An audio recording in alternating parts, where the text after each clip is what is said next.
I-share ko lang sa inyo mga kapanyero yung isang halaman na puro kagat. Ito, alisin natin to.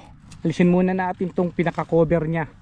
Kung makikita nyo mga kapanyero, ito oh, yan puro ngat-ngat yan. Ayan oh, puro kain.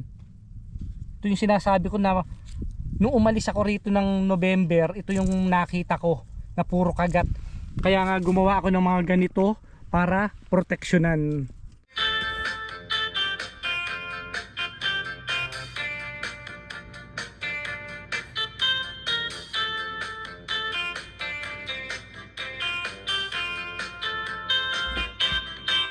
Yan, magandang araw mga kapanyero. Welcome back po sa ating channel. Ito, pasok na tayo rito mga kapanyero. Pasok tayo. Medyo tuyo-tuyo na yata itong ating daanan. Dahil nung mga nakaraan mga kapanyero, hindi tayo makapasok kasi nga puro putik pa to. Diba? Pero ngayon medyo maayos-ayos na nakakalakad na tayo.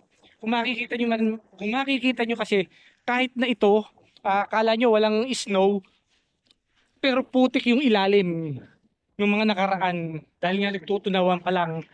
Ito mga kapanyero, i-share ko lang sa inyo itong isa sa mga halaman natin na napakasaya ko ngayon dahil kung makikita nyo, ayan no, ang daming maglalabasan. Pag ganito mga kapanyero makikita nyo sa simula ng pagdalaw nyo rito, masisiyahan na kayo dahil nga alam natin na buhay yung ating mga halaman, di ba? Ayan no, lahat yan no, ayan. Ito ang senyales na magkakaroon na naman ng mga dahon. Yan. Ito. Diba? Tara, pasyal tayo sa loob mga kapanyero. Iwan muna natin yung ating sasakyan doon. Mamaya na natin ipasok at mag-check muna tayo kung talagang makakapasok na ang sasakyan. Ito, makikita nyo naman, oh, ang ganda. Ala, ang dami pa. Kung makikita nyo mga kapanyero, ito, hindi ganong nasisikatan ng araw to eh. Sigurado eh. May snow pa rin, kapal pa rin ang snow rito. Yan oh. Yan, paano tayo, ano, puro putik pa. So ayan mga kapanyero, putik-putik pa rito. Kita nyo naman oh. Diba? May snow pa. Ito dapat to mga kapanyero, itong table na to, kailan mailabas na natin eh. Hahanap tayo ng mga kasama. Ito yung ine-expect ko na noon sabog-sabog, pero okay naman pala.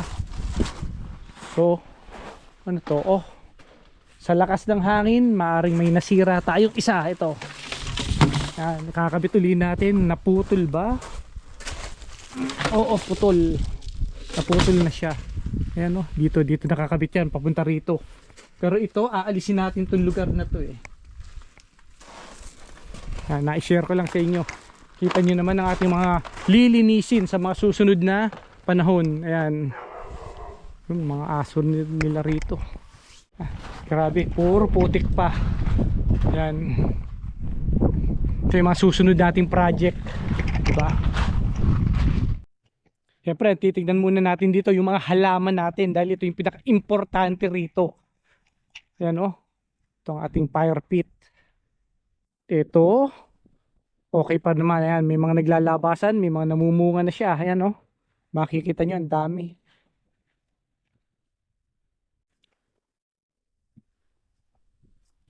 Yung fire pit,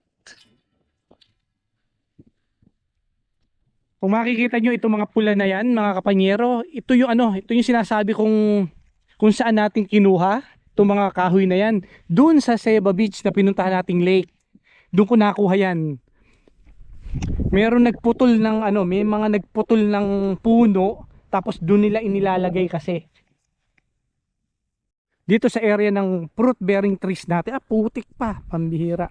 Lumulubog pa ako. Hindi pa tayo pwedeng pumunta sa area na yan dahil puro putik pa. Pero sana makita natin na may mga buhay sana na makasurvive dito sa mga itinanim natin last year yan, no? Hindi rin natin natapos yan. Yung area na yan, nakita nyo naman, ang dami pa nating gagawin dito, di ba?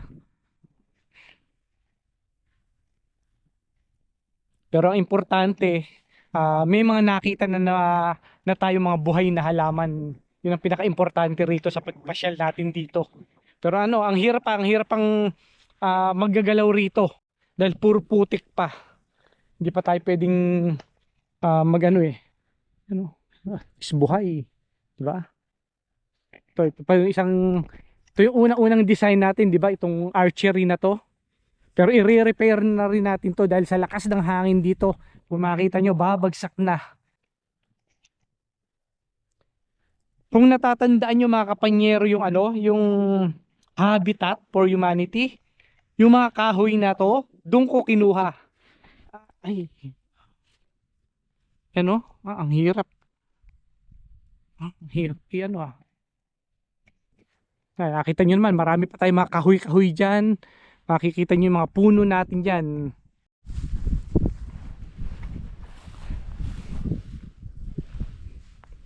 Palakad-lakad lang tayo rito, papasyal-pasyal, pa-check-check lang muna tayo ng mga tanim natin dito. Dahil nga, alam naman natin na kailangan, once na may namatay, or hindi nakasurvive na mga halaman, kailangan meron na kagad tayong pamalit. Ganun Kung makikita nyo, ito naman ito yung mga sa gulayan natin. Hindi ko naman alam, hindi ako nakapagpunla ngayon ng mga gulay, kung ano yung itatanim natin dito. Dito sana dito yung gusto kong mapuntahan, itong harapan.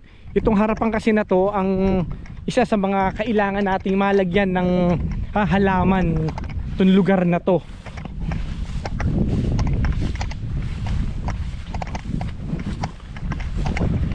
Kung makikita nyo, yan, mga buhay.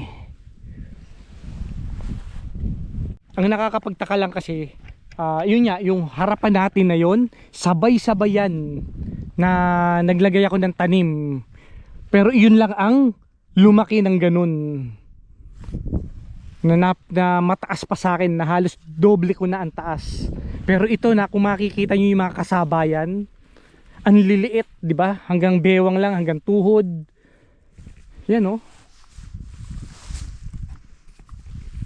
Kaya nga naisip ko, maglagay talaga ng isang plastic dito na magko-cover sa mga ugat nila. Yun lang ang nakita kong sign na kung bakit lumaki ng ganun yung nasa harapan natin. Yan Kung makikita nyo ito, i-share ko lang sa inyo mga kapanyero yung isang halaman na puro kagat. Ito, alisin natin to. Alisin muna natin tong pinaka-cover nya.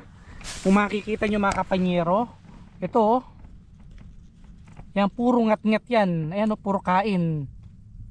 Ito yung sinasabi ko na nung umalis ako rito ng November, ito yung nakita ko na puro kagat.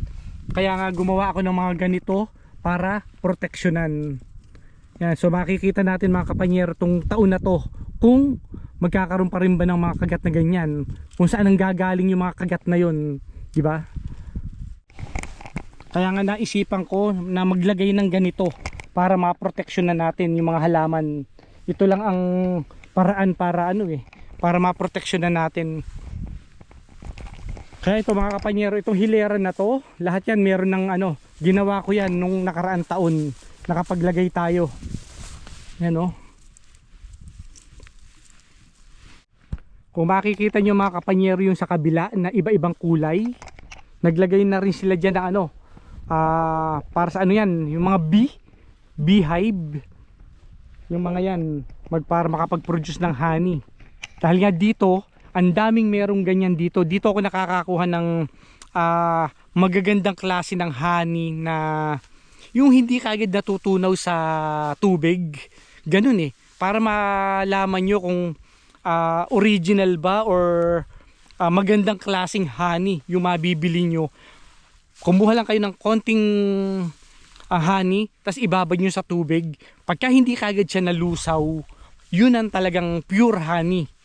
Hindi katulad ng iba na mga nabibili sa mga tindahan, sa mga commercial, parang asukal lang na pagka nilagay nyo sa tubig, lusaw kagad. Wala, asukal lang siya. Kumbaga parang hinaluan lang siya ng ng asukal. Pero dito sa lugar na to, dun sa Ceiba Beach, na meron mga nagbebenta ron tuwing Sabado na talagang purong-puro. Ang gaganda. Tapos iba ang amoy niya. Hindi yung tulad ng amoy asukal lang or amoy arnibal na tinatawag natin sa Pilipinas. iba yung klase ng amoy ng pure honey. Dito marami rito mga ganyan na kaysa bumili, sila na yung gumagawa, sila na yung nagpo-produce, sila na yung naglalagay ng pinaka queen na honey.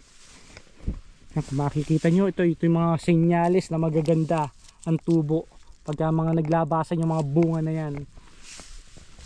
Isang diretso to yan, no? Pero marami rito ng mga una kong inilagay dito. Marami rin itong area na to, na kung makikita nyo, wala nang lugar, wala nang tanim, mga namatay itong lugar na to. Pero nagpalit lang ako ng isang mga maliliit. Ayan, no?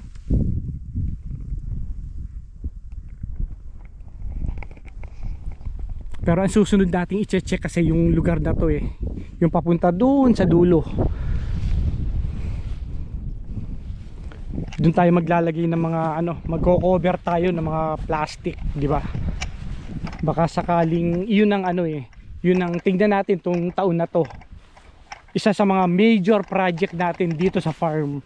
So sunod-sunod isinusulat ko na kung ano yung time na yon na kailangan matapos para tuloy-tuloy ang development natin dito. Kaya nga mga kapanyero, kung bago ka lang sa ating channel, huwag nyo naman kalimutang mag-subscribe, pakipindot yung ating subscribe button para masubaybayan nyo mga kapanyero yung development natin dito, di ba?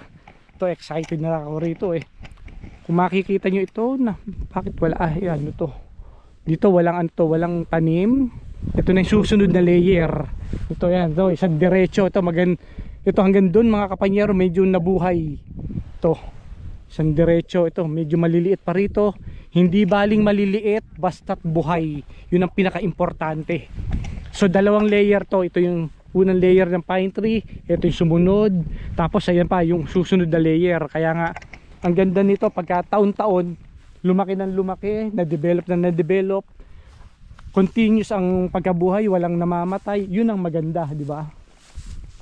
Pero itong area na to, ito, mga tatanggalin na natin yung mga yan Puputulin na natin yan kasi yan yung mga damo lang dito na tinatawag nila.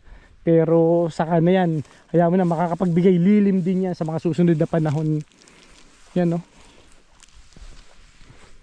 So hindi na tayo makapunta sa area na yon dahil nga putik. Balik na tayo rito. Ito lang naman yung maganda. Ito yung regular na nililinis natin itong area na to, di ba? Kung makikita nyo sa lahat ng video natin, hanggang dito lang talaga yung linis. Dahil ito lang yung kaya kong galawan, ito lang yung kaya nating linisin itong lugar na to. Tsaka okay na yung laki na to para makapagmuni-muni tayo, makapag-relax tayo. Basta ang importante, yung area ng hindi natin nalilinisan, tambak lang ako ng tambak ng mga halaman dyan. Maraming seedling dyan na inilalagay ko para hayaan mo na kung ano yung sa mga susunod na panahon na siguro, tsaka tayo makapag-project dyan. Ewan, hindi ko alam kung walang plano kung ano yung gagawin dyan sa area ng mga hindi nalilinisan na yan. Laki rin kasi nito, di ba? 2 hektarya din to Ay, nakita nyo yung mga gulong, ayan. Ito nga pala dito, balik tayo rito sa area na to. Tignan natin, i-check natin kung makikita nyo yung hindi nalinisan yan, pero may mga sign na mga pula na ayan yung mga pula na yan mga kapanyero, ibig sabihin may tanim.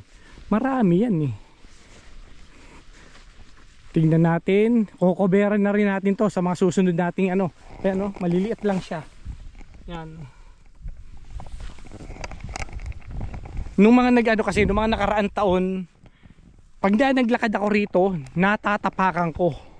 Hindi ko kasi nakita kasi talagang galing as in galing sa mga buto lang yan, sa mga seedling. Nakuha ko lang yan sa mga bundok-bundok na malapit sa townhouse na tinitira natin, yung mga magubat doon na area. Nakakita ko ng mga seedling, pinagkukuha ko. Tapos inilipat ko lang dito. Kaya ganyang kaliliit. Kaysa naman nga magbibili tayo ng halaman napakamahal tapos mamamatay lang rin dito, hindi natin alam kung makakasurvive. Kaya huminto na ako sa pagbili ng mga halaman. So nagpupunla na lang talaga tayo. Yun ang masasabi ko na ito galing sa karamihan dito halos 80% ng mga halaman dito galing sa punla. Itong lugar na to. Tapos yan, yung mga iba galing dun sa loob. Dahil nga nangunguha rin tayo ng mga pine tree dyan sa loob na yan, mga maliliit, pinapasok ko lang rito. Pasok lang ako ng pasok. Ang iniintay ko lang naman mga kapanyero, sana ito nga, yung mga halaman natin dito maging maging kasing taas lang natin yung lahat ng paligid ng fence natin na yan. Makita lang natin na kasing taas ko. Maganda na yung tignan. Talagang tapos ang maganda pa dyan, ang kinuhanan ko kasing puno niyan, kulay violet, kulay purple. Kaya nga mag-ano tayo dyan, mag-eksperimento ulit tayo dyan na maglalagay ulit tayo ng isa pang layer ng halaman. Pagka lagay ng halaman, lalagyan na natin ng cover, titignan natin kung ano yung magiging resulta. Nung unang-unang i-share ko lang rin sa inyo, yung unang-unang punta namin dito, nung pagkabili namin dito, yung area ng may yung lugar dyan sa pinaka corner na yon, may tubig dyan mababa kasi yung lugar na yan. Kaya nga karamihan doon sa mga halaman na nanduron patay kasi nabababad siya ng tubig doon sa area na yun. Yun yung isa sa mga problema na iniisip ko, na naaalala ko, kasi nga puro tubig yung lugar na yun. Hindi ko lang alam kung sa pagkaroon natin ng kapitbahay dito, sana nakobera nila, kasi nga meron may painuman ng baka ron sa lugar na yun. Doon nanduron yung dahil nga pagdating ng July, August, napakarami na uling baka dyan na pagala-gala. Ganda ng timing natin dito dahil nga nakita nyo naman yung sikat ng araw. Hindi na ganun kalamigan. Hindi tulad ng mga nakaraang punta natin dito, talagang super lamig. Itong sign natin. Kung makikita nyo rin ito, halos kasing laki ko na to, di ba? Itong halaman na to, 2 taon lang to. Kung share ko lang rin sa inyo to, nung nagkaroon tayo ng cover dito, halos 2 taon bago ako mag vlog ito, tsaka ko to inilagay. Pero ganito na kagad kalaki kung ikukumpara nyo dun sa mga ibang halaman dito. Ayan to, ganito lang, ganitong malaki lang ng konti rito. Yung lahat ng kapaligiran natin, napakaganda na nitong lugar na to, di ba? Kumbaga, yung iba nga nagagandahan na sa lugar na to, pero mas maganda to pagka ganito na kalaki yung mga halaman natin sa buong fence na yan, sa tambak na yan. Kaya nga gagawa ulit tayo, kaya nga maglalagay ulit tayo ngayong taon na to ng isa pang layer. Kung sino unang mabuhay, kung sino unang lumaki, yun ang kumbaga lahat na yan isang kulay lang. Kaya nga isang puno lang yung kinuhanan ko ng punla ng mga buto. Kaya dito tayo sa laruan. Ito yung volleyball na mayroon pa rin konting snow ron, Ito yung mga nababakbak na yung ating upuan yan, mga ginawa natin noon, mga una-una nating project, di ba?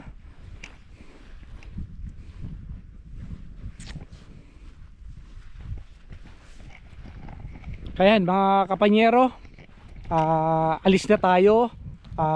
Nag-check lang tayo ng mga halaman, pumasya lang, talagang hindi pa pwedeng gumalaw dito. Kumbaga hindi pa tayo pwedeng magtanim-tanim, hindi pa tayo pwedeng maghukay-hukay dahil putik pa.